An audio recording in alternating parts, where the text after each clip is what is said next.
नमस्कार दोस्तों, स्वागत है आपके अपने YouTube चैनल अमृत शर्मा स्टडी सेंटर में। और यहाँ पे आप लोगों को परसेंटेज चल रहा था और इसके पहले आप लोग का profit loss, time and work, time and distance, है ना, टाइम एंड वर्क जो है, time and work, time and distance, ये सब पढ़ा दिया गया है और परसेंटेज चल रहा है। और आप लोगों को हर एक चैप्टर को एकदम ट्रिक से बताया गया है। जो भी आप लोग इस चैनल पर नए होंगे, इस चैनल को सब्सक्राइब कर लीजिएगा और अमृत शर्मा विद्यासागर अंकगणित मारिएगा, तुरंत आ जाएगा, ठीक है। और आइए देखते हैं, इसमें 36 नंबर 35 नंबर तक एकदम ट्रिकली के साथ बताया गया है। अब 36 नंबर से एकदम ये भी सबकी ट्रिकली एकदम बताया जाएगा। देखिएगा तो एकदम मन खुश हो जाएगा और समझ में आ जाएगा कि हाँ, कुछ अलग बताया गया इसमें। एक बार बस देख के समझ सकते हैं आप लोग। देखिए यहाँ पे लिखा है 36 नंबर क्वेश्चन में कह रहा है 24.2 का 10% कॉमा दिया है यहाँ पे, और 24.02 के 10% के से कितना अधिक है, ठीक है, पूछा है सिंपली। सबसे पहले हम लोग अलग अलग निकाल के उसके बाद देख लेते हैं कि कितना अधिक है, ठीक है। आइए देखते हैं 36 नंबर क्वेश्चन को। देखिए सबसे पहले ब्रैकेट में जो दिया है 24.2, ठीक है। 36 नंबर क्वेश्चन जो है, देखिए दिया है 24.2 का 10%। तो 10% को हटाने के लिए हम लोग क्या करेंगे, 100 से भाग देंगे, ठीक है, सिंपल। आप लोग जानते हैं यहाँ पे। उसके बाद देखिए ये दशमलव को हटाने के लिए क्या करिएगा, 10 दीजिएगा, ठीक है। अब ये देखिए 10 से 10 कट जाएगा, है ना। अब इसको देखिए यहाँ पे हमारा बच गया है 242 बट्टा में 100। देखिए 2 को 0 है, तो जब 2 को 0 है ना, तो 2 को अंक के बाद इधर से दाहिना साइड से 2 को अंक के बाद दशमलव दे देते हैं, यानी इतना आ गया इसका, ठीक है। दूसरा कॉमा दी के दिया है, कॉमा दे के दूसरा दिया है हमको 24.02 का बोल रहा है 10%, तो बट्टा में 100। परसेंटेज को हटाने के लिए 100 दे दिए। और ये देखिए 10 दशमलव हटाने के लिए हटा दिए। और यहाँ पे देखिए 2 को दशमलव के बाद 2 को अंक था ना, तो 2 को अंक यहाँ पे दे देंगे।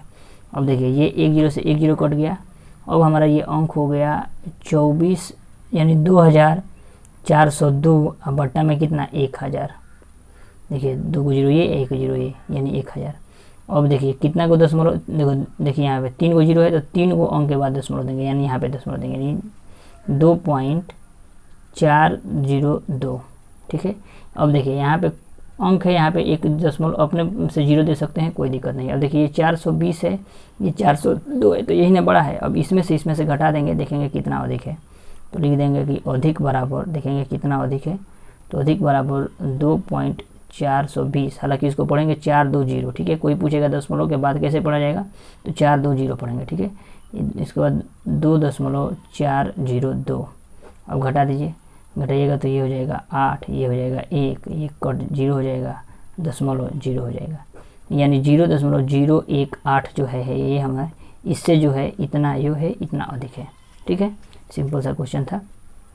आइए देखते हैं 37 नंबर क्वेश्चन को। देखिए 37 नंबर क्वेश्चन भी कुछ उसी प्रकार है।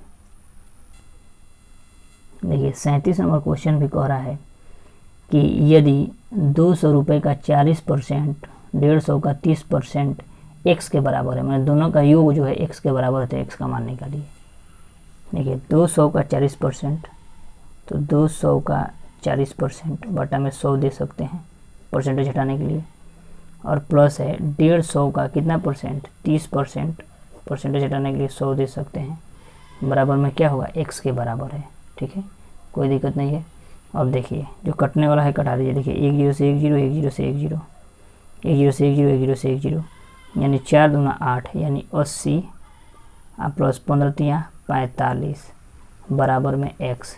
जोड़िएगा तो 5 8 4 12, यानी 125, यानी x का मान हमारा कितना आ गया, 125, ठीक है, 125 है। सिंपली x बराबर 125 यहाँ पे लिख देते हैं, कोई दिक्कत नहीं है, सिंपल सा क्वेश्चन है। देखिए अब आप 38 नंबर देखिए, 38 नंबर भी एकदम सिंपल सा क्वेश्चन है। 38 नंबर कह रहा है कि x का 5% का 5% कितना होगा, कोई दिक्कत नहीं है। 80 का जो है, 80 का 5% का 5%, देखिए 5% का 5%, ये भी परसेंट है, यानी 80 गुणा 5 को परसेंटेज को हटाने के लिए क्या करिएगा, 100, अब बट्टा का गुना, फिर परसेंटेज हटाने के लिए 100, कोई दिक्कत नहीं ना है। अब देखिए सिंपली कटा दीजिए, देखिए 1 0 से 1 0 कट गया, 5 दूना 10 हो गया, 2 चौका 8 हो गया, 4 से काटिएगा तो 25 चौका 100, अब 5 पचे 25 यानी 1/5 बराबर 0.2 हो जाएगा, 0.2 हो जाएगा, सिंपल। ठीक है। अब 39 नंबर क्वेश्चन कुछ अलग टाइप का है, इसको हम एक बेस्ट तरीका बताएंगे आप लोगों को। देखिए 39 नंबर जो क्वेश्चन है ना, इसको एकदम हम बेस्ट तरीका बताएंगे डायग्राम के द्वारा। इससे डायग्राम से आप लोग एकदम आसानी से बना लीजिएगा। ठीक है। देखिए कह रहा है कि एक परीक्षा में 70 विद्यार्थी जो है अंग्रेजी में तथा 65 विद्यार्थी गणित में उत्तीर्ण हुए। यदि 27% दोनों में अनुत्तीर्ण हुए तो दोनों विषयों में उत्तीर्ण होने वाले छात्रों की संख्या ज्ञात कीजिए। देखिए इसको हम एक बेस्ट तरीका बताएंगे जो आप लोगों को कभी भी दिक्कत नहीं होगा। ठीक है। ये डायग्राम के द्वारा बताएंगे, हमेशा इसी तरह आप लोग बनाइएगा ना, कभी क्वेश्चन में गलती होने का संभावना नहीं रहेगा। ठीक है। देखिए सबसे पहले देखिए बोल रहा है कि 70% उत्तीर्ण हुए अंग्रेजी में और 65% गणित में। ठीक है, ये भी उत्तीर्ण हुए। लेकिन यहाँ पे देखिए कह रहा है कि 27% जो है दोनों विषय में अनुत्तीर्ण हुए। देखिए यहाँ पे अनुत्तीर्ण बोला है ना, तो 27% जो अनुत्तीर्ण दिया है, तो ये दोनों देखिए उत्तीर्ण दिया है, इतना परसेंट उत्तीर्ण और इतना परसेंट उत्तीर्ण, दोनों में उत्तीर्ण हुआ है। तो सबसे पहले क्या करेंगे कि इन दोनों को अनुत्तीर्ण बनाएंगे, क्योंकि ये भी अनुत्तीर्ण है। दोनों विषय में बोल रहा है ना अनुत्तीर्ण, ये उत्तीर्ण बोल रहा है, ये भी उत्तीर्ण बोल रहा है, देख रहे हैं। तो इसको सबसे पहले हम अनुत्तीर्ण बनाएंगे। देखिए इसको सिंपल वे में देखिए, सबसे पहले एक तो इसको इंग्लिश में ई लिख दे रहे हैं और एक मैथ है। ठीक है, एक मैथ है यानी मैथमेटिक्स। अब देखिए इंग्लिश में इसको मिल रहा है 70% से उत्तीर्ण हो रहा है, 70% से उत्तीर्ण हो रहा है। और ये जो है मैथ में जो है कितना परसेंट से उत्तीर्ण हो रहा है, तो मैथ में 65% से उत्तीर्ण हो रहा है, 65% से क्या हो रहा है, उत्तीर्ण हो रहा है। दोनों क्या हो रहा है, उत्तीर्ण हो रहा है। अब हम लोग अनुत्तीर्ण निकालेंगे, अनुत्तीर्ण कि अनुत्तीर्ण कितना हो रहा है। अब देखिए कोई भी परसेंटेज दिया है, तो देखिए इंग्लिश में 70% उत्तीर्ण हुआ है, तो अनुत्तीर्ण कितना हो जाएगा, तो 30% अनुत्तीर्ण होगा तभी ना 70% उत्तीर्ण होगा। तो अनुत्तीर्ण 30% अनुत्तीर्ण है, 65% में से हटाएंगे तो कितना हो जाएगा, 35% अनुत्तीर्ण हो गया, 35% अनुत्तीर्ण हो गया। अब हम लोग सिंपली एक डायग्राम बनाएंगे। ठीक है, सिंपली एक हम लोग डायग्राम बनाएंगे। अब डायग्राम में देखिए, डायग्राम में ये हो गया हम लोग का इंग्लिश का और ये हो गया मैथ का। ठीक है, देखिए बोल रहा है कि 27% दोनों में अनुत्तीर्ण होते हैं, तो 27% दोनों में अनुत्तीर्ण होते हैं। तो 27% जब दोनों में अनुत्तीर्ण हो गए, तो देखिए हमको 30% इंग्लिश में अनुत्तीर्ण हुए, तो 30% इंग्लिश में अनुत्तीर्ण हुए हैं। केवल अगर इसको लेते हैं, हम केवल इंग्लिश को लेते हैं, तो देखिए 27% तो अनुत्तीर्ण हो गए, लेकिन 30% बचा हुआ है। तो 30 में से 27 घटाइएगा तो कितना हो जाएगा, 3%। यानी केवल कहा जाए कि केवल पूछेगा कि इंग्लिश में केवल कितने अनुत्तीर्ण हुए हैं, केवल इंग्लिश में कितने अनुत्तीर्ण हुए थे, केवल इंग्लिश में 3% अनुत्तीर्ण हुए हैं। और पूरा इंग्लिश में अनुत्तीर्ण कितने हुए हैं, तो 27 और 30, ये देखिए दोनों को जोड़ेंगे तो 30% हो जाएगा ना। तो पूरा इंग्लिश में कितने अनुत्तीर्ण हुए हैं, तो 30 हो गया। अब देखिए मैथ में देखिए, मैथ में कह रहा है 35% अनुत्तीर्ण हुए हैं, ये 27 ऑलरेडी यहाँ पे दोनों में है, दोनों में। अब यहाँ पे कितना घटाइएगा, 35 में से 27, तो कितना हो जाएगा, 8%। तो 8% जो है हमारा मैथ में हो गया, 8% मैथ में अनुत्तीर्ण हुए। ठीक है, अब फिर जोड़िएगा तो 27 8 35 हो जाएगा, तो 35 अनुत्तीर्ण हो गए। अब देखिए अनुत्तीर्ण की संख्या, कुल अनुत्तीर्ण छात्र कितने हुए, तो कुल लिख देंगे, कुल अनुत्तीर्ण छात्र, कुल अनुत्तीर्ण छात्र। तो कुल अनुत्तीर्ण छात्र हमारे कितने हो गए, 30 गो ये और 3 गो ये और 8 गो ये। तो ये पूरा अनुत्तीर्ण का बनाया गया डायग्राम। तो अनुत्तीर्ण का डायग्राम बनाया गया है, तो 3 जोड़ 27 जोड़ 8 बराबर कितना, 38% जो है कुल अनुत्तीर्ण हो गए। कुल अनुत्तीर्ण कितना हुए, 38%। जब 38% अनुत्तीर्ण हो गए, तो ये पूछ रहा है कि कुल उत्तीर्ण की संख्या बताइए, कुल कितने उत्तीर्ण हुए उनकी संख्या। तो उत्तीर्ण छात्रों की संख्या बराबर उत्तीर्ण छात्रों की संख्या बराबर 100 में से 38 घटा दीजिएगा, कितना हो जाएगा, 62% जो है कितना हुए, उत्तीर्ण हो गए, 62% उत्तीर्ण हो गए। सिंपल आप लोग समझ सकते हैं डायग्राम के द्वारा। इस तरह बनाइएगा ना तो सबसे बेटर तरीका रहेगा और टाइम का किलिंग नहीं होगा और ये हमेशा याद रहेगा आप लोग को, ठीक है, कभी भी दिक्कत नहीं होगा। और दूसरा मेथड जब अप्लाई करिएगा तो फिर दिक्कत हो जाएगा, कहाँ से क्या घटाए कहाँ से क्या जोड़े समझ में नहीं आएगा। और इस तरह बनाइएगा डायग्राम के द्वारा, एकदम सिंपली बन जाएगा, ठीक है, कोई दिक्कत नहीं हुआ। देखिए 27% अनुत्तीर्ण था, ये दोनों उत्तीर्ण था, तो ये दोनों उत्तीर्ण को हटा के यहाँ पे अनुत्तीर्ण कर दिया। अनुत्तीर्ण कैसे किए, 100 में से 70 घटा दिए 30 आ गया, 100 में से 65 घटा दिए 35 आ गया। क्योंकि 27 अनुत्तीर्ण था तो ये भी अनुत्तीर्ण आ गया। तो ये देखिए 27 अनुत्तीर्ण था और केवल इंग्लिश में कितना था 30, तो 27 वही है और 3 वही है, 30 हो गया। फिर 27 वो ये ऑलरेडी था और यहाँ पे 8 कर देंगे तो ये दोनों जुड़िएगा तो 35 हो गया। तो यही कुल अनुत्तीर्ण छात्र 38 हो गए और उत्तीर्ण छात्र 100 में से 38% घटा दिया, यानी 65% अनुत्तीर्ण हो गए, ठीक है, कोई दिक्कत नहीं है, समझ सकते हैं आप लोग। आइए नेक्स्ट क्वेश्चन देखते हैं। 40 नंबर क्वेश्चन देखिए, कह रहा है कि एक परीक्षा में 32% छात्र अंग्रेजी में तथा 40% छात्र गणित में तथा 20% छात्र दोनों विषय में अनुत्तीर्ण हुए। देखिए यहाँ पे देखिए कह रहा है कि इतना परसेंट छात्र, इतना परसेंट 20% छात्र दोनों विषय में अनुत्तीर्ण हुए। दोनों विषय में उत्तीर्ण होने वाले छात्रों का प्रतिशत क्या होगा, दोनों विषय में कह रहा है उत्तीर्ण होने वाले का। देखिए ये ऑलरेडी हम लोग को दे दिया है। देखिए ये भी, देखिए ये क्या बोला है अनुत्तीर्ण, ये भी अनुत्तीर्ण बोल रहा है, ठीक है। तो उत्तीर्ण का निकालना है, सिंपली हम लोग बना देंगे। देखिए इसको सबसे पहले डायग्राम बनाएं, सबसे पहले हम लोग डायग्राम बनाते हैं, ठीक है, डायग्राम बना दिए। अब देखिए क्वेश्चन में क्या बोला है कि 20% दोनों में अनुत्तीर्ण होते हैं, तो लिख दे रहे हैं कि दोनों में। देखिए ये डायग्राम जो बनाया गया है ये दोनों के लिए है, इसके लिए भी और इसके लिए भी। और एक देखिए कह रहा है इंग्लिश के लिए, तो ये एक इंग्लिश के लिए है और सेकंड जो है मैथ के लिए है, ये मैथ के लिए है। जो 20% अनुत्तीर्ण हो गए, 20% अनुत्तीर्ण हो गए, अब 32% छात्र अंग्रेजी में हो रहे हैं, तो 32 में से 20 घटाइएगा तो कितना हो जाएगा 12%, यानी 12% अंग्रेजी में। फिर 20% ये मैथ में आ रहा है, ठीक है, मैथ में आ रहा है। देखिए अब आराम से यहाँ पे देखिए, पहले इसको देख लीजिए। मैथ में जब आ रहा है मैथ में कितना आ रहा है 40 है, तो 40 है, अब 20 ऑलरेडी इसमें है, तो कितना बचा है 20। तो अब देखिए केवल मैथ का पूछेगा तो 20 20 40 हो गया मैथ का, और इंग्लिश का पूछेगा तो देखिए 20 12 32 हो गया, तो ये भी फुलफिल हो गया, कोई दिक्कत नहीं है। अब लिखेंगे कि टोटल देख रहे हैं कितने अनुत्तीर्ण हो रहे हैं, टोटल कितना का है अनुत्तीर्ण का, ये डायग्राम जो बनाया गया है केवल अनुत्तीर्ण का बनाया गया है ना, केवल अनुत्तीर्ण का ये डायग्राम बनाया गया है। तो लिखेंगे कुल अनुत्तीर्ण छात्र, कुल अनुत्तीर्ण छात्र बराबर, तो कुल अनुत्तीर्ण छात्र कितना हो गया 12 जोड़ 20 जोड़ 20, यानी 20 20 40 और 40 12 52, ठीक है, यानी 52% जो है क्या हुआ, 52% जो है ये क्या हो रहा है कि कुल अनुत्तीर्ण हो गए, कुल अनुत्तीर्ण छात्र हो गए।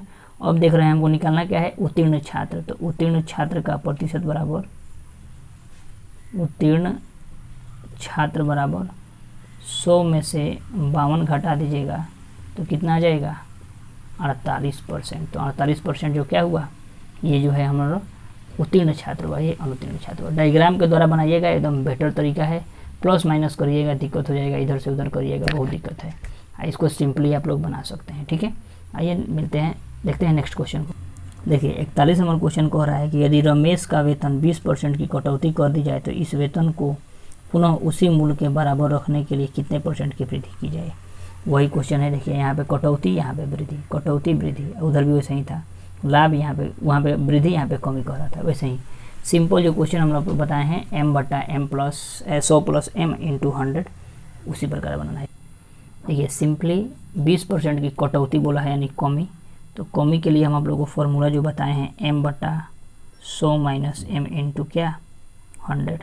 तो m देखिए कितना है 20, तो 20, 100 घटाओ 20 इंटू क्या हो गया 100, तो सिंपली 20 घटाइएगा तो कितना हो जाएगा 80 या गुणे 100, 20 चौका 80 4 25 चौका 100, यानी कितना हो जाएगा 25% जो है हमारा आंसर हो गया 41 नंबर का, ठीक है। अब देखिए 42 नंबर में, 42 नंबर क्वेश्चन देखिए क्या कह रहा है। देखिए 42 नंबर कह रहा है कि चीनी के मूल्य में 20% की गिरावट होने से एक ग्राहक को अब 160 रुपये पहले से 4 किलोग्राम अधिक चीनी मिलती है, तो चीनी का प्रारंभिक मूल्य तथा गिरा हुआ मूल्य बताएं। एकदम सिंपल सा क्वेश्चन है ये भी। देखिए इसको एक सबसे बढ़िया देखिए कह रहा है कि क्या प्रारंभिक मूल्य और गिरा हुआ मूल्य, एक आप लोग को फॉर्मूला देते हैं, सिंपली आप लोग उसको याद रखिएगा, ठीक है। सबसे पहले देखिए प्रारंभिक मूल्य बराबर, इसका फॉर्मूला हम आप लोगों को बता रहे हैं, एकदम सिंपली आप लोग लिखिए। देखिए प्रारंभिक मूल्य बराबर, इसको याद करने का हम तरीका भी बताएंगे, कभी भूलिएगा नहीं। देखिए प्रारंभिक मूल्य बराबर रुपया गुने में दर बटा 100 प्लस माइनस दर गुणा में मात्रा, ठीक है, गुणा में मात्रा। अब देखिए इस फार्मूला को याद करने का तरीका एकदम सिंपल समझिए। देखिए दर लिखे हैं रुपया गुने दर बटा 100 प्लस माइनस दर गुने मात्रा। अब देखिए ऊपर याद करने के लिए दर को लिख सकते हैं, दर भी इसमें लिखे हैं, तो देखिए 2 से दर तो हो गया, आरो से रुपया हो जाएगा, 2 से दर आरो से रुपया, तो ऊपर रहेगा दर, 2 से दर रो यहाँ पे आ रहा है रो से रुपया, तो ऊपर हम लोग देख लिए रो से रुपया मान सकते हैं, 2 से दर, तो रुपया गुने दर हो गया, 100 प्लस माइनस दर गुने मात्रा, ठीक है। अब देखिए प्रारंभिक मूल्य पूछा है, तो देखिए रुपया कितना दे रहा है, 160 रुपया दे रहा है, तो सिंपली हम लोग 160 लिख देंगे, ठीक है। इसमें रुपया, रुकिए 2 मिनट, यहाँ पे रुपया बोल रहा है, हाँ 160 रुपया बोला है ना, देखिए यहाँ पे तो यहाँ पे लिखिएगा 160 गुने, देखिए दर का मतलब होता है परसेंटेज, ठीक है। परसेंटेज इसमें कितना दे रहा है, तो परसेंटेज हम लोग को दिया है 20% बोला है ना, तो 20%। अब देखिए अगर देखिए इसमें क्या बोला है कि इसमें बोला है कि 20% की क्या होती है, गिरावट होती है, तो 20% की जब गिरावट होगी तब माइनस लगाएंगे, माने गिरावट माने कमी, तो माइनस लगाएंगे। अगर पॉजिटिव कहेगा कि वृद्धि होती है तो पॉजिटिव डालेंगे, इसीलिए 100 प्लस माइनस लिखा गया है। तो इसमें से घटाइएगा 20%, तो 20% गुने मात्रा, मात्रा यानी कितना दिया है, कितना केजी दिया है, यानी 4 केजी, तो 4 केजी, ठीक है। अब देखिए 160 गुणा 20 बट्टा में 80 गुणा में क्या हो जाएगा 4, ठीक है। अब इसको कटा दीजिए, देखिए 1 0 से 1 0, 8 दूना 16 2 दूना 4 2 दहिया 20, यानी प्रारंभिक मूल्य कितना हो जाएगा 10 रुपया, हमारा प्रारंभिक मूल्य हो गया, प्रारंभिक मूल्य 10 रुपया हो गया। अब देखिए अब हमको निकालना है क्या चीज़, वर्तमान मूल्य, तो वर्तमान मूल्य का फॉर्मूला ये सब याद रखिए, ठीक है, सिंपल। वर्तमान मूल्य जो है हमको निकालना जब होगा तो वर्तमान मूल्य बराबर हम लिखेंगे, फिर उसी तरह रुपया गुने दर, देखिए 2 से दर और रो से रुपया गुने 100 गुने मात्रा, केवल 100 गुने केवल मात्रा लिख देंगे। तो देखिए रुपया कितना दे रहा है 60, 160, और दर कितना दिया है 20, ये 100 है, तो 100 मात्रा कितना दे रहा है 4 केजी। देखिए 1 0 से 1 0, 1 0 से 1 0, 4 चौका 16, यानी 4 दूना 8 रुपया हो गया।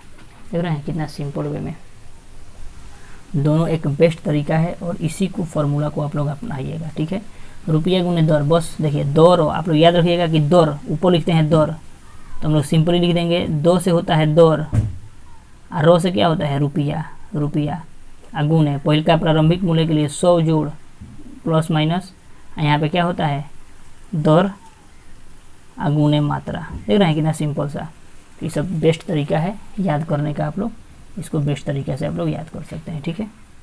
देखिए 43 नंबर क्वेश्चन, ठीक है, 43 नंबर क्वेश्चन भी उसी प्रकार है। देखिए कौन किसी कारणवश नारंगी के मूल्य में 20% की कमी हो जाने पर कोई मनुष्य जो है 50 रुपये में 5 केजी अधिक नारंगी खरीदता है। नारंगी का पुराना मूल्य और नया मूल्य, यानी प्रारंभिक मूल्य और नया मूल्य यानी वर्तमान मूल्य ज्ञात करना है, ठीक है। उसी प्रकार सेम टू सेम ये भी बनेगा, ठीक है, कोई दिक्कत नहीं है।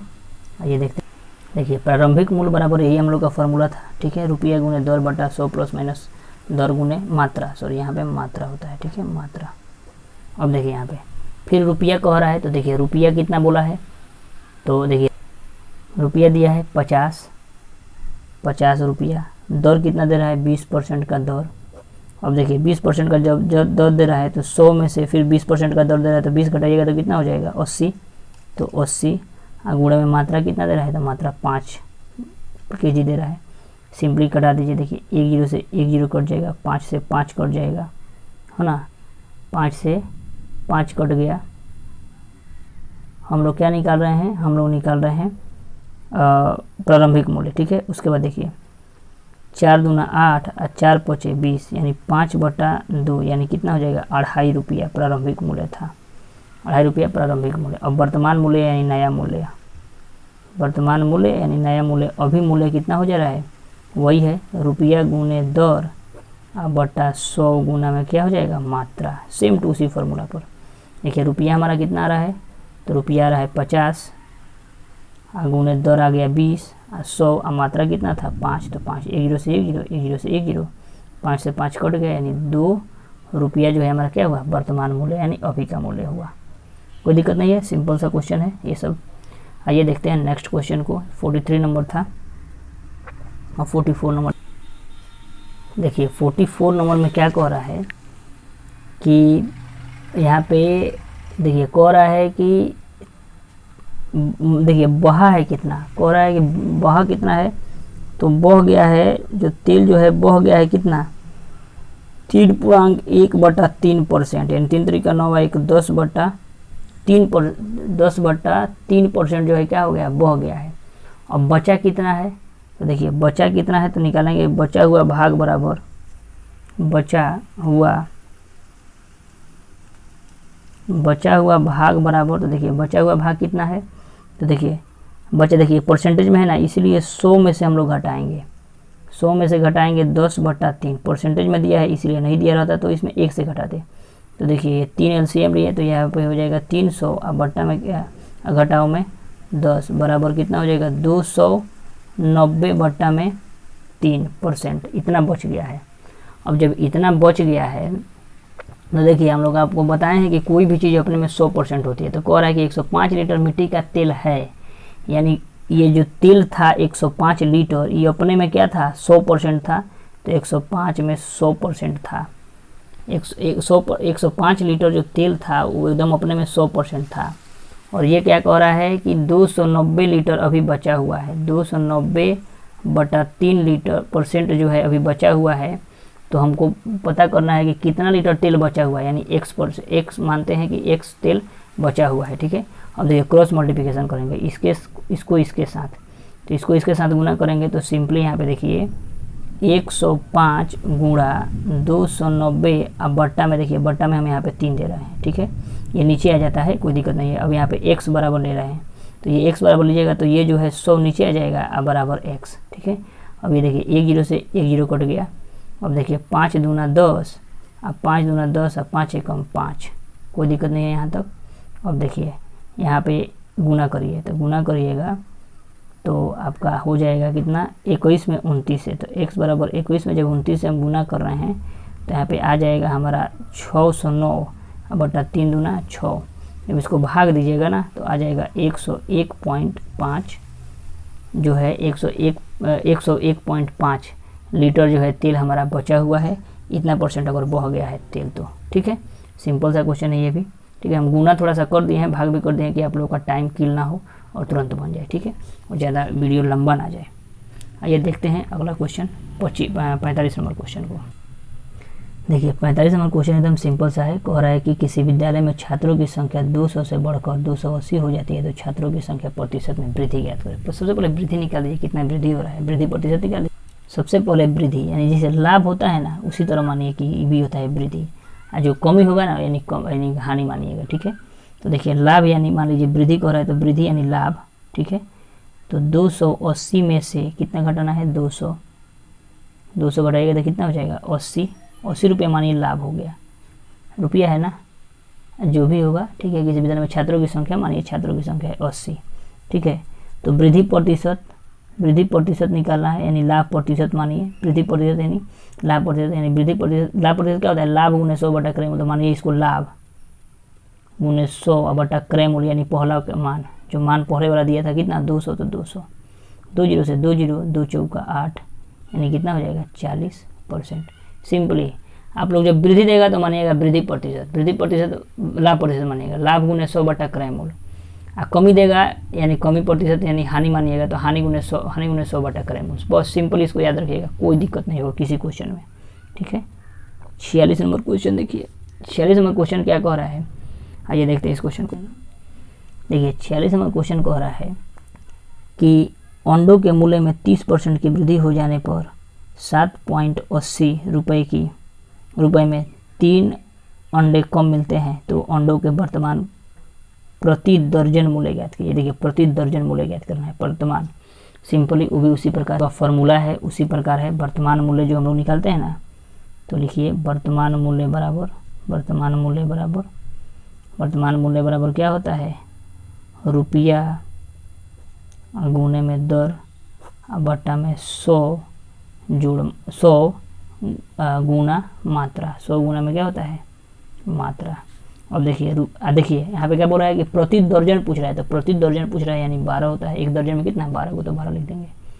देखिए रुपया कितना दे रहा है, तो रुपया दे रहा है हम लोग का 7.80 यानी 7 रुपया 80 पैसा। गुना दर कितना दे रहा है, तो दर दे रहा है हम लोग का कितना, दर दे रहा है 30% की वृद्धि यानी 30 बट्टा 100।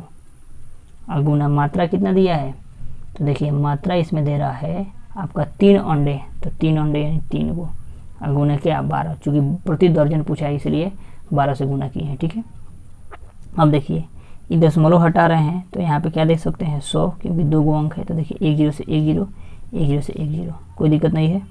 अब देखिए इसको कटाइए, 3 से 3 कट जाएगा हम लोग को, कोई दिक्कत नहीं है। अब देखिए सिंपली आप लोग क्या करिएगा, देखिए यहाँ पे 100 है, मत कटाइए, काटिएगा दिक्कत हो जाएगा। दशमलव यहाँ पे बताए हैं आप लोग को, सिंपली उतना रह रहा है तो रहने दीजिए। इतना गुने 12 हो जाएगा, बट्टा में कितना 100 है तो 100, जब गुना करिएगा तो हम लोग का आ जाएगा कितना 936 और बट्टा में कितना है 100। अब देखिए 2 गो 0 है ना, तो 2 गो दशमलव के बाद दे दीजिए, 2 गो अंक के बाद तो दशमलव दे दीजिए यहाँ पे, यानी 9 रुपया 36 पैसा जो है हम लोग का वर्तमान मूल्य हो जाएगा। कोई दिक्कत नहीं है। आइए देखते हैं 47 नंबर क्वेश्चन को। देखिए 47 नंबर क्वेश्चन क्या कह रहा है, x का 1/3 का x% ज्ञात कीजिए, है ना। x का 1/3, y का 1/3, तो y का 1/3 का x%, तो x% में परसेंट हटाने क्या करिएगा 100 दीजिएगा।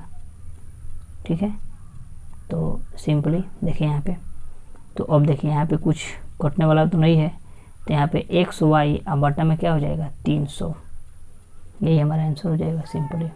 ठीक है, उसके बाद देखिए 48 नंबर क्वेश्चन। देखिए 48 नंबर क्वेश्चन क्या कह रहा है, देखिए कह रहा है 48 नंबर क्वेश्चन कि m n से 6 गुना बड़ा है। m जो है, देखिए m जो है n से कोई गुना बड़ा है, 6 गुना बड़ा है, 6 गुना n का 6 गुना है। ठीक है, देखिए यहाँ पे कुछ नहीं है तो 1 लिख सकते हैं। अब देखिए ये जो है m यहाँ पे है, इसको n को इधर लाते हैं, तो देखिए गुना में तो इधर आएगा तो क्या होगा, भाग में होगा, तो m बट्टा में n बराबर 6/1, यानी हमारा m और n का अनुपात कितना हो जाएगा, m अनुपात n बराबर हो जाएगा 6:1, लिख सकते हैं, कोई दिक्कत नहीं है। उसके बाद देखिए आगे क्वेश्चन में कह रहा है कि यहाँ पे कह रहा है कि n m से कितना प्रतिशत कम है, कह रहा है m n से कितना प्रतिशत कम है।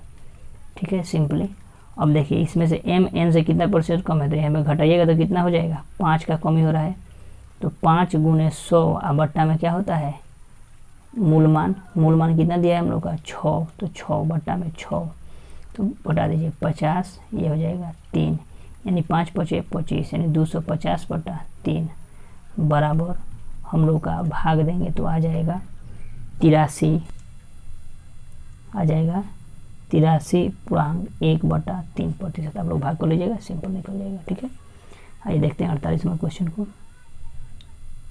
48 नंबर ये था ना, हाँ 49 नंबर क्वेश्चन देखिए क्या कह रहा है।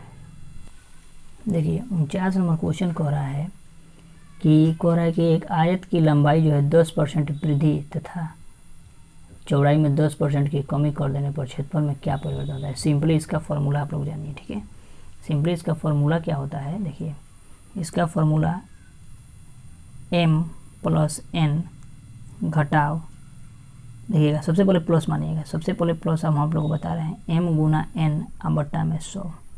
देखिए अगर हमारा जो प्लस कहेगा, देखिए जो अगर कमी कहेगा ना वहाँ पे माइनस देंगे, कमी कहेगा वहाँ पे माइनस देंगे, और जहाँ पे अगर वृद्धि करेगा तो वहाँ पे प्लस का प्लस रहने देंगे। ठीक है, यही मेन फॉर्मूला ये है। अब देखिए 49 नंबर क्वेश्चन को बनाने का एक बेस्ट तरीका यही, देखिए कह रहा है क्या कि 10% का वृद्धि, तो 10% का जब वृद्धि किया है तो 10 लिख दीजिए, क्योंकि प्लस है तो प्लस को हम नहीं लिखेंगे आगे। उसके बाद देखिए आगे क्या कह रहा है कि 10% की कमी कह रहा है तो माइनस करके 10 कर देंगे। और देखिए यहाँ पे कुछ नहीं है तो प्लस है, तो देखिए प्लस माइनस क्या होता है माइनस, तो माइनस लगा दीजिए। और 10 का वृद्धि और 10 का कमी हो रहा है, बट्टा में क्या हो जाएगा 100। अब देखिए ये 10 में से 10 जाएगा तो क्या हो जाएगा, कट जाएगा, खत्म हो गया, तो माइनस 1 0 से 1 0, 1 0 से 1 0, यानी यहाँ पे क्या होगा 1 में 1 से गुना करिएगा तो माइनस का 1%। अगर देखिए माइनस का परसेंटेज में आ रहा है ना, तो ये मानेंगे कि 1% क्या हो रहा है, कमी हो रहा है, 1% कमी हो रहा है। अगर यहीं पे प्लस आता तो हम मानते क्या 1% की वृद्धि हो रहा है। ठीक है, कोई दिक्कत नहीं है। आइए देखते हैं 50 नंबर क्वेश्चन को। देखिए 50 नंबर क्वेश्चन को एकदम सिंपल है, इसको एक बेस्ट तरीका द्वारा इसको भी बताया जाएगा। ठीक है, इसमें भी देखिए उसी प्रकार का हो रहा है क्वेश्चन। कह रहा है कि एक आयत की लंबाई 20% की वृद्धि और 25% की कमी की जाए तो क्षेत्रफल में क्या परिवर्तन होगा। कोई दिक्कत नहीं है। देखिए 20% की वृद्धि कर रहा है, जब 20% का वृद्धि कर रहा है तो 20 प्लस का दे देंगे, और 25% का कमी तो माइनस कर देंगे। देखिए प्लस माइनस माइनस, यानी 20 गुना फिर लिख देंगे 25, और बटा में क्या हो जाएगा 100। अब देखिए इसमें से घटाइएगा तो क्या हो जाएगा, कौन सा अंक, सबसे पहले अंक देखिएगा, अंक कौन सा बड़ा है, 25 बड़ा है, तो 25 ये 20 माइनस का है प्लस का है, तो देखिए जो अंक बड़ा है उसी का चिन्ह लिख देंगे, तो माइनस का क्या लिखेंगे 5, क्योंकि ये अंक 25 बड़ा है। घटाओ, ये कटाइएगा तो फिर यहाँ पे हम लोग को लग रहा है कि दिक्कत हो सकता है। ठीक है, तो सिंपली नहीं तो देखिए कटाते हैं, देखिए हाँ कट जाएगा, देखिए कटाते हैं 1 0 से 1 0, 2 पचे 10 या 5 पचे 25, यानी आ जाएगा माइनस का 5। ठीक है, यानी माइनस का 5 और माइनस का 5 यानी माइनस का 10%। जब माइनस आ रहा है तो क्या बोलेंगे 10% का क्या हो रहा है, कमी। अगर वही प्लस का था यहाँ पे तो हम लोग क्या मानते हैं, वृद्धि हो रहा है। ठीक है, 50 नंबर। चलिए आइए हम देखते हैं नेक्स्ट क्वेश्चन को। देखिए 51 नंबर क्वेश्चन जो कह रहा है कि एक विद्यार्थी ने पहले टेस्ट में 25 में से 18 अंक प्राप्त किए तथा दूसरे टेस्ट में 25 में से 22 अंक प्राप्त किए, तो दूसरे टेस्ट में उसने कितने प्रतिशत अधिक अंक प्राप्त किए। देखिए यहाँ पे समझने वाला बात क्या है कि पहले टेस्ट में 25 में से 18 प्राप्त किए हैं और दूसरे में 25 में से 22 प्राप्त किए हैं, तो ये दोनों में हमको कंपेयर करना है कि 22 अंक प्राप्त किए हैं और फिर 18 अंक प्राप्त किए। वही कह रहा है कि दूसरे टेस्ट में उसने कितने प्रतिशत अंक अधिक प्राप्त किए हैं। ठीक है, तो 22 में से 18 घटाएंगे, देख रहे हैं कि कितना अधिक प्राप्त कर रहा है। ठीक, 22 में से हम लोग देख रहे हैं कि कितना अधिक अंक प्राप्त हो रहा है, तो अधिक अंक बराबर अधिक अंक बराबर 22 में, पहला में 22 प्राप्त किया है, दूसरा पहला में 18 और दूसरा में 22, तो देख रहे हैं कि कितना अधिक प्राप्त कर रहा है, तो 4 अंक अधिक प्राप्त किया है। जब 4 अंक अधिक प्राप्त किया है तो अधिक अंक प्रतिशत बराबर अधिक अंक प्रतिशत बराबर, देखिए अगर समझ में नहीं आता है तो बस एक सिंपल याद रखिएगा फॉर्मूला, लाभ गुने 100 बटा क्रयमूल। देखिए लाभ हमारा इतना होता है, तो लाभ गुने में 100 बटा क्रयमूल, यानी क्रयमूल कितना अंक था, कितना अंक था, पूरा 25 अंक था, तो 25 अंक था उसको क्रयमूल मानेंगे, तो 25 चौका 100 यानी 4 चौका 16% अंक प्राप्त, अधिक 16% अधिक अंक प्राप्त किया है। ठीक है, ये फॉर्मूला आप लोग याद रखिएगा, लाभ परसेंट बराबर लाभ गुने 100 बटा क्रयमूल, क्रयमूल यानी 25%, पूरा अंक कितना था 25 अंक, बस सिंपल। 52 नंबर देखिए, 52 नंबर क्वेश्चन क्या कह रहा है कि 250 संतरों में से 50 संतरे एक कक्षा में बांट दिए गए तो कितने प्रतिशत संतरा बचे। देखिए 250 में से 50 संतरे बांट दिए गए तो कितना संतरा बच रहा है, देखते हैं। 52 नंबर, बचा हुआ संतरा बराबर बचा हुआ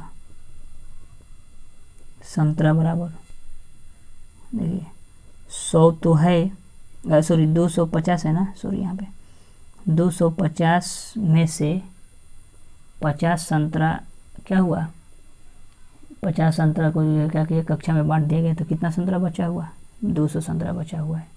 हमको क्या कर रहा है, प्रतिशत पूछ रहा है, तो हम आप लोगों को बता रहे हैं कि प्रतिशत बराबर बस लाभ गुने 100 बटा क्रयमूल सिंपली बनाएंगे, तो ये लाभ गुना 100 बटा क्रयमूल कितना, क्रयमूल मान लीजिए 250, जो दिया रहता है मूल मानना उसी को, बस यही मानिएगा, सिंपली एकदम बन जाएगा। ठीक है, देखिए 1 0 से 1 0, 5 चौका 20 और 5 पचे 25 या 5 दूना 10, यानी 4 दूना 8, यानी 80% जो है क्या हुआ, बचा हुआ है। ठीक है, अब देखिए इसका 53 नंबर क्वेश्चन।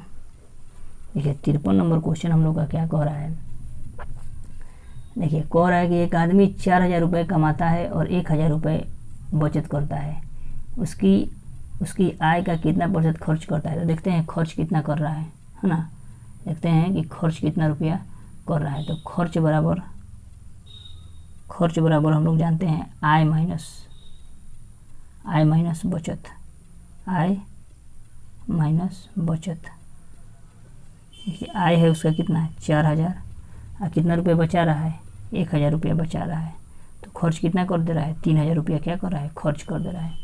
जब 3000 रुपया खर्च कर दे रहा है तो हम लोगों को देखना है कि कितना % के जो है वो क्या कर रहा है, खर्च करता है। तो लिखेंगे खर्च प्रतिशत बराबर बस सिंपली लाभ, तो लाभ मान लीजिए इतना हुआ, लाभ गुने 100 और बट्टा में क्रयमूल मानिए कितना, तो क्रयमूल कितना रुपया था, पूरा रुपया कितना था 4000, तो 4000 रुपया। सिंपली एक फार्मूला बस याद रखिए, सिंपली देखिए 3 0 से 3 0, 4 से काटिएगा, 25 चौका 100 यानी 25 दिया 75%। कोई दिक्कत नहीं ना है। आगे देखिए 54 नंबर क्वेश्चन को। देखिए 54 नंबर क्वेश्चन क्या कह रहा है हम लोग का, देखिए 54 नंबर तो और सिंपल कह रहा है यदि ए की आय 560 रुपये तथा खर्च जो है 112 रुपये करता है तो खर्च प्रतिशत ज्ञात कीजिए। सिंपल, हमको खर्च दे ही दिया है, खर्च दे दिया है कितना, खर्च दे दिया है 112 रुपया, तो हमको खर्च प्रतिशत निकालना है। तो खर्च प्रतिशत बराबर लाभ यानी खर्च गुने 100 और बटा क्रय मूल्य, यानी मूल मान कितना दिया है, मूल मान दिया है हम लोग का कितना 560। 1 0 से 1 0 कटा दीजिए, कोई दिक्कत नहीं है। अब देखिए 56 से कटाइएगा तो 2 मरतबा में कट जाएगा, 56 दूना 112 यानी कितना 20% का हो जाएगा, कोई दिक्कत नहीं है। अब देखिए 55 नंबर क्वेश्चन। 55 नंबर क्वेश्चन को आप लोगों को एक बेस्ट तरीका द्वारा बताया जाएगा। ठीक है, आइए देखिए कह रहा है कि किसी चुनाव क्षेत्र में मतदाताओं की संख्या जो है कितना दे रहा है 1,20,000 दिया है। ठीक है, 1,20,000 है। यदि चुनाव में सिर्फ 2 प्रत्याशी हो तथा हारे हुए प्रत्याशी को 40% मत मिलता है तो जीते हुए प्रत्याशी को मतों की संख्या क्या होगी। एकदम सिंपल वे में इसको आप लोग को समझाते हैं। ठीक है, देखिए 40% जो है प्रत्याशी को मिला है, हारे हुए प्रत्याशी को, तो जीते हुए प्रत्याशी को कितना मिला होगा 60%। सही बात है ना। देखिए आगे देखिए इसको, एक तो है कि जीतता है तो जीत मिलता है, एक जो है हारता है तो हार मिलता है। तो हार जिसको मिल रहा है तो उसको मिल रहा है कितना 40% हार मिल रहा है। तो जब हार 40 मिल रहा है तो हार जब 40 मिला है तो जीत कितना होगा 60 जीता होगा 60%, तभी ना दोनों मिला के 100% होगा। तो 100% होगा। देखिए कह रहा है कि कुल चुनाव में जो है मतदाताओं की संख्या कितना है 1,20,000। तो जब 1,20,000 है तो कुल है, माने ये 100% बराबर कुल मत है, कुल मत है। अब देखिए हमको क्या पूछ रहा है कि जीतने वाले प्रतिनिधि का, कह रहा है क्या कि जीते हुए प्रतिनिधि के मतों की संख्या ज्ञात कीजिए। तो जीते हुए प्रतिनिधि कितना है 60%, तो 60% बराबर लिख देंगे क्या चीज़ वाट। अब सिंपली क्रॉस मल्टीप्लिकेशन कर देंगे, इसको इसके साथ गुना कर देंगे। तो देखिए 1,20,000 गुना में 60 अब बट्टा, मतलब ये वाट है ना, तो वाट बराबर हो जाएगा। देखिए ये गुना में बट्टा में आ जाएगा ये, तो बट्टा में 100। देखिए 2 0 से 2 0 यानी 12 5 60, 12 6 72, यानी 72 लिख के और कितना जीरो है तो 2 ये 1 ये, तो 3 जीरो बैठा देंगे। इतना जो मतदान जो होता है मिल रहा है वो मिल रहा है जीतने वाले को, इतना मतदान जो है जीतने वाले को मिला है। ठीक है, जीतने वाले को, कोई दिक्कत नहीं है। अब देखिए नेक्स्ट क्वेश्चन को देख लेते हैं हम लोग। देखिए 56 नंबर क्वेश्चन कह रहा है कि यदि 2 उम्मीदवारों के बीच हुए किसी चुनाव में वह प्रत्याशी जो 40% मत प्राप्त करता है और 298 मतों से हार जाता है तो मतदाताओं की संख्या कितनी हुई, कुल मतदाताओं की संख्या पूछ रहा है। ठीक है, आइए देखते हैं इस क्वेश्चन को भी। 56 नंबर क्वेश्चन है ना। देखिए 56 नंबर क्वेश्चन में सबसे पहले देखिए जीत मैंने जीत मिलता है उसको कितना होता है और हार होता है उसको कितना मिलता है। देखिए हार का बोल रहा है कि 40% मत प्राप्त करता है, तो 40% मत प्राप्त करता है, तो जीतने वाला कितना किया होगा, 60% मत प्राप्त किया होगा। अब वो कह रहा है 40% मत प्राप्त करता है और इतना मतों से हार जाता है। कितना मतों से हार जाता है, 298 मतों से हार जाता है। तो देखिए जीत रहा है इतना, हार रहा है इतना, तो ये देख रहे हैं कि कितना मतों से हार रहा है। ये लोग भी कितना परसेंट मतलब परसेंटेज में देख रहे हैं कि हार कितना हो रहा है। तो परसेंटेज में कितना, 20% का हार हो रहा है ना। तो 20% बराबर 298 लिख देंगे। और पूछ रहा है कि कुल कितने मत थे, तो दोनों मिला के देखिए तो 60 ये 40 ये कितना परसेंट हो गए, 100%। तो 100% कुल मत थे बराबर क्या, वाट। अब सिंपली क्रॉस मल्टीप्लिकेशन, इसको इसके साथ गुना कर दीजिए, यानी 298 गुणा में कितना 100, अब बट्टा में क्या हो जाएगा, ये 20 आएगा तो 20। अब कटा दीजिए 1 0 से 1 0, इसी को कटाइए 5 से तो 5, यानी जब हम यहाँ पे वाट का आंसर आएगा, यानी इसको जब हम लोग गुना कर देते हैं तो ये हम लोग को आ जाएगा 8 पचे 40 0 और 9 पचे 45 और 4 49 और 5 दूना 10 और 4 14। इतना जो है मत जो है हमको, इतना मत जो है प्राप्त होता है, कुल मत इतना प्राप्त होता है। ठीक है, सिंपल। अब देखिए 57 नंबर क्वेश्चन। देखिए 57 नंबर क्वेश्चन कह रहा है कि x में से x का 9% घटाने पर प्राप्त परिणाम को x में किस संख्या में गुणा कर प्राप्त किया जा सकता है। सिंपल सा क्वेश्चन है ये भी। देखिए कितना नंबर है, 57 नंबर। देखिए कह रहा है x में x का 9% घटाने पर, तो घटा दिए हैं। तो सिंपली देखिए इसको x में 1 लिख सकते हैं, बट्टा में ये 9x बट्टा में क्या हो जाएगा 100, यानी एलसीएम लेंगे तो 100, ये 100x घटाव 9x बराबर हम लोग का कितना हो जाएगा, आ जाएगा 9, यानी 91x बट्टा में क्या हो जाएगा 100। जब भाग दिया जाएगा तो आ जाएगा हम लोग का कितना, तो 0.91 गुणा में x, तो x का कितना गुना, तो x का 0.91 गुना हो जाएगा, सिंपल। ठीक है, उसके बाद देखिए 58 नंबर क्वेश्चन क्या कह रहा है। देखिए 58 नंबर क्वेश्चन कह रहा है कि किसी गांव की जनसंख्या जो है 7500 है, पुरुषों में 10% और महिलाओं में 8% की वृद्धि हो जाने पर 8180 हो जाती है, तो पुरुषों तथा स्त्रियों की जनसंख्या क्रमशः कितनी होगी। ये भी सिंपल सा क्वेश्चन है। देखिए इसको, देखिए कुल जनसंख्या दिया है 7500, तो मानते हैं कि पुरुषों की संख्या x है, माना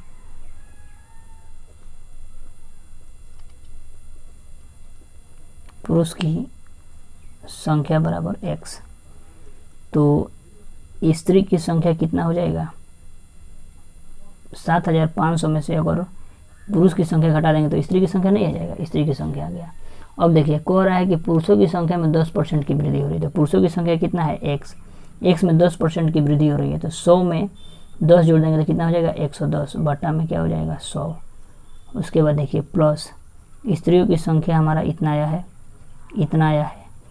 गुना देखिए इसमें कितना की वृद्धि हो रहा है, इसमें जो है 8% की वृद्धि हो रही है, यानी 100 में 8 जोड़ेंगे तो कितना हो जाएगा 108 बट्टा में क्या हो जाएगा 100 बराबर में कितना, देखिए टोटल कितना अभी कितना हो जा रहा है उसका जनसंख्या 8180 जनसंख्या हो जा रहा है। ठीक है, और देखिए सिंपली कटा दीजिए 1 0 से 1 0, कोई दिक्कत नहीं है। अब देखिए यहाँ पे हम लोग का आ गया 11x बट्टा में क्या हो जाएगा 10, जोड़ यहाँ पे गुना किया जाएगा, तो 108 में 75 से गुना कीजिए नॉर्मली, तो यहाँ पे आ जाएगा आप लोग का 81 और 00 उतर जाएगा। ठीक है, इतना आ जाएगा, घटाव 108x बट्टा में क्या हो जाएगा 1000 बराबर 8180, कोई दिक्कत नहीं है। अब देखिए ये देखिए इसके जैसा है, ये मतलब कहने का मतलब ये चर राशि है, ये कांस्टेंट नंबर है, ये भी कांस्टेंट नंबर है, यानी अचर राशि, इसको उधर भेजते हैं।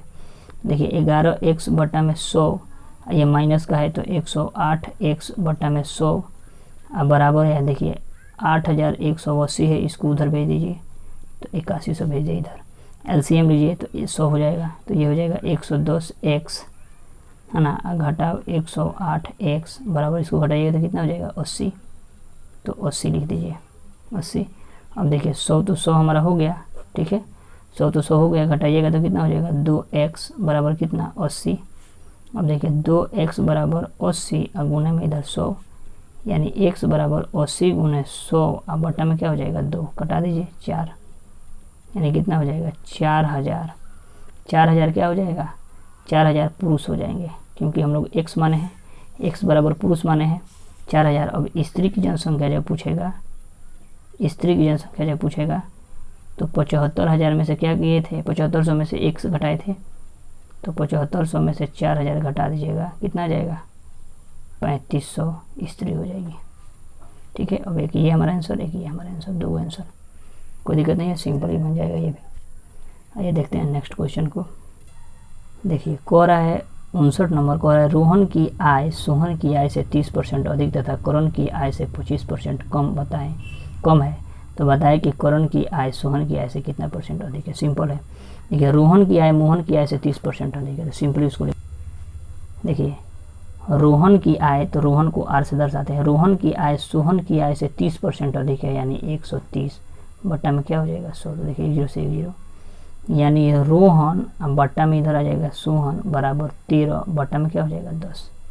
इतना हो गया, रोहन सोहन का अनुपात हो गया। ठीक है, उसके बाद देखिए आगे कह रहा है कि रोहन का उम्र जो है आयु रोहन की आय जो है कहा कर रहा है करण की आय से 35% अधिक, यानी 135 से जब कर रहा है ना तो जुड़ेंगे तो कितना हो जाएगा, नहीं रुकिए, कह रहा है 35% कम, सॉरी 35% कम कह रहा है, तो 35% कम कह रहा है, तो 100 में से 35 घटाएगा तो कितना हो जाएगा 65 बटा में 100, यानी 20 पचे 100 या 13 पचे 65, यानी आर बराबर के गुना 13 बटा 20, के को इधर लाइएगा तो आर बटा के बराबर 13 बटा 20। अब देखिए, अब हम इसको लिखिए, मान लीजिए इसको हम अनुपात में लिखते हैं, तो आर अनुपात एस बराबर 13 अनुपात 10 हो जाएगा। आइए देखिए आर अनुपात के लिखते हैं इसको, तो 13 अनुपात 20 हो जाएगा।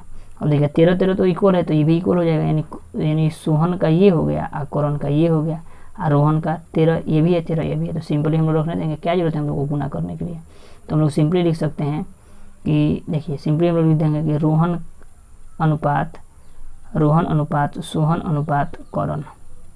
ठीक है, तो देखिए रोहन का कितना है तो 13, सोहन का कितना है तो 10, करण का कितना है 20, तो 20। अब देखिए क्वेश्चन में क्या कह रहा है, क्वेश्चन कह रहा है कि बताए कि आय सोहन की आयु से कितना अधिक है, बताए कि करण की आय सोहन की आय से कितना है, तो करण की आय सोहन से कितना अधिक है, तो देखिए सोहन का करण का इतना सोहन का इतना, तो कितना है 10, तो 10 अधिक है, तो 10 गुने 100 बटा सोहन से कर रहा है, जिसका कंपेयर करता है ना, जिसके साथ कंपेयर करने के लिए बोलेगा उसको बट्टा में लिखेंगे। तो देखिए कह रहा है कि सोहन से कह रहा है सोहन की आय की से कितना अधिक है, तो सोहन की आय 10 का है, तो 10 से 10 कट जाएगा, यानी कितना 100% हम लोग का आंसर हो गया। ठीक है, कोई ज़रूरत नहीं है ज़्यादा गुना करने का, मल्टीपल करने का, उतना टाइम वेस्ट मत करिएगा, क्योंकि टाइम को हम लोग को बचत करना रहता है ना, एग्जाम हॉल में टाइम को क्या करना है बचत करना है। आइए देखते हैं 60 नंबर क्वेश्चन और लास्ट यहाँ का।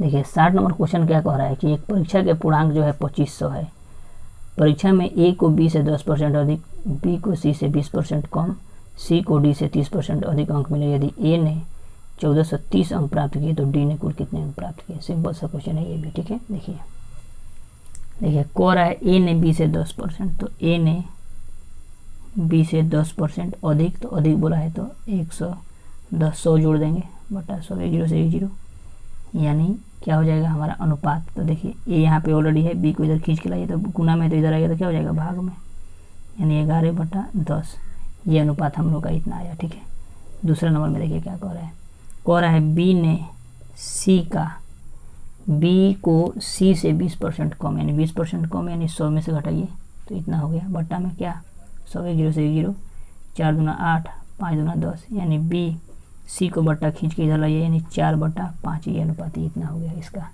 ठीक है, अब देखिए तीसरा में क्या कह रहा है, ये 2 हो गया। अब तीसरा में देखिए क्या कह रहा है, तीसरा में कह रहा है कि सी को डी से 30% अधिक, यानी सी को डी से कितना परसेंट अधिक, 30% अधिक, यानी 130 बटा में 100। देखिए 1 0 से 1 0 कट जाएगा, सी यहाँ पे ऑलरेडी है, डी को इधर खींच के लाइए तो डी यानी 13/10।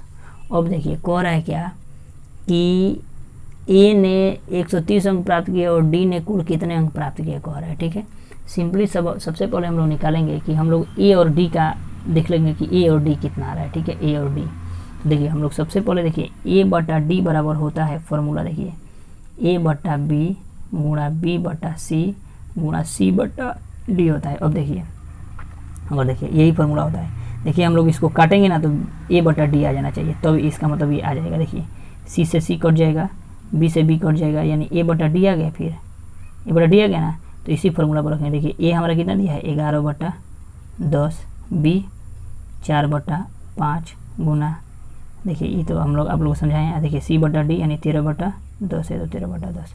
अब देखिए कटाइए जो कटने वाला है, तो देखिए कटाएंगे हम लोग, तो देखिए कटा रहे हैं इसको, तो 2 दूना 4 और 2 बचे 10, कोई दिक्कत नहीं है, 2 से काटिए, तो 2 से काटिएगा तो 5 दूना 10। अभी 13 में 11 से गुना करिए, तो जब 13 में हम लोग 11 से गुना करेंगे तो आ जाएगा हम लोग का 143 बटा 5 बचे 25 125 आ जाएगा, इतना हो गया। अब देखिए ए बटा डी यानी ए बटा डी का हमारा ए बटा डी हमारा अनुपात हो गया कितना 143 बटा कितना 125। अब क्वेश्चन में कह रहा है कि ए ने जो है 143 अंक प्राप्त किए, तो देखिए 1000 मैंने 1430 अंक प्राप्त किए, तो देखिए 1430 अंक प्राप्त किए, तो देखिए यहाँ पे इसको दोनों में हम लोग x मान सकते हैं, तो यहाँ पे मान लिए x बराबर कितना ए का जो है ए का दिया है इतना अंक प्राप्त किया है, ए जो है इतना अंक प्राप्त किया है ए, तो x बराबर कितना 1430। अब बटा में इसको नीचे ले जाइए, कटेगा तो कितना मरतबा में 10 मरतबा में, 10 मरतबा में आ गया। तो जब 10 मरतबा में आ गया, इसके पीछे x ये भी x रखे हैं, तो इतना आ गया। तो d का जब पूछेगा तो 125 x है, तो 125 x का मान हमारा कितना आया है 10, तो 10 लिख देंगे, यानी कितना हो जाएगा 125, यानी 1250 जो है हमारा डी का पूछ रहा है, तो डी का 1250 हमारा आंसर आ गया, 1250 हमारा आंसर आ गया। अब पूछ रहा है डी का कितने प्रतिशत अंक प्राप्त किया, चाहे कितने प्रतिशत अंक प्राप्त करने के लिए पूछ रहा है, कोई दिक्कत नहीं है, डी का इतना आ गया। हम लोग को पूछ रहा है कि डी कितने अंक प्राप्त किए हैं। ठीक है, देखिए गुणा में 100 कर देंगे। ठीक है, और यहाँ पे गुणा में 100, देखिए यहाँ पे जो है हम लोग का कुल अंक कितना आया, कुल पूर्णांक कितना था, कुल पूर्णांक 2500 था, तो कुल पूर्णांक 2500 था, तो 2500 हम लोग लिख देंगे। अब देखिए 1 0 से 1 0 कट गया, ये 1 0 से 1 0, अब 25 कितना हो जाएगा 25 25 125 पचे 125 यानी कितना 25 पचे 125 यानी कितना 50% हो जाएगा। 125 होता है यानी 50%, तो हमारा डी का परसेंटेज कितना आ गया 50% आ गया। कोई दिक्कत नहीं है, सिंपल है, समझ में आ गया होगा आप लोग को, है ना। ये सबसे बेस्ट तरीका है और इसी प्रकार बनेगा। चलिए मिलते हैं नेक्स्ट वीडियो में, और अब आगे का जो है हम लोग कंप्लीट कराएंगे, और जो वीडियो आप लोग नहीं देखे होंगे उसको देख लीजिएगा, एकदम सिंपली सब बताया गया है एकदम ट्रिक के साथ। चलिए मिलते हैं नेक्स्ट वीडियो में।